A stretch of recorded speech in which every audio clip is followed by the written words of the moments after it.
আসসালামু আলাইকুম, সবাই কেমন আছেন? আশা করি ভালো আছেন।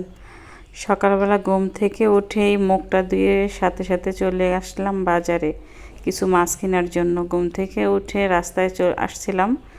বেশিরভাগ সময় আমাদের বাড়ির সামনে বেড়িবাঁধের উপরে মাছ নিয়ে আসে, তো সেই উদ্দেশ্যেই আসছিলাম। খুঁজে পাইলাম না, না পাওয়াতে কাকাকে বললাম, আর কাকা বলল বাজারে গেলে মাছ পাবো। তো বাজার থেকে কিছু মাছ কিনে নিয়ে আসলাম।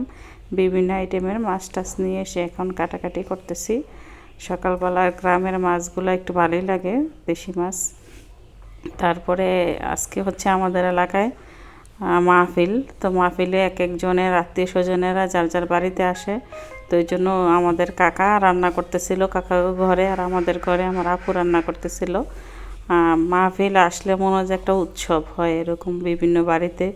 আমাদের বাড়িতে সেম অবস্থা, মাদ্রাসার কাছে পিছে যাদের বাড়ি তাদেরকে বেশি হয় এরকম।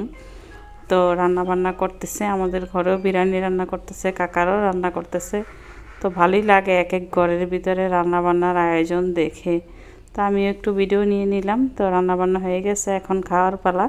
সাইমাপু খাইতে বসছে, এক একজনে এক এক জায়গায় বসছে খাইতে, যে যেভাবে পারতেছে খাইতেছে।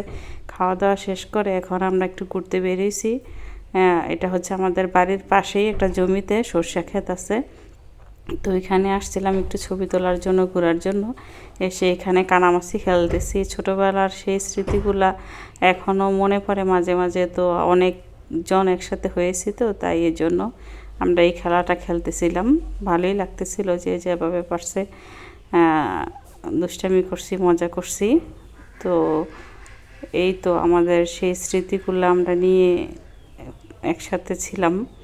তো ভালোই লাগতেছিল। ফুফাতো বোন, ভাই, আত্মীয় স্বজন, বাগনি টাগনি সবাই ছিল। তো কয়েকটা ছবি টবি তুলে নিলাম। আমাদের ঘোরা শেষ। আল্লাহ হাফেজ।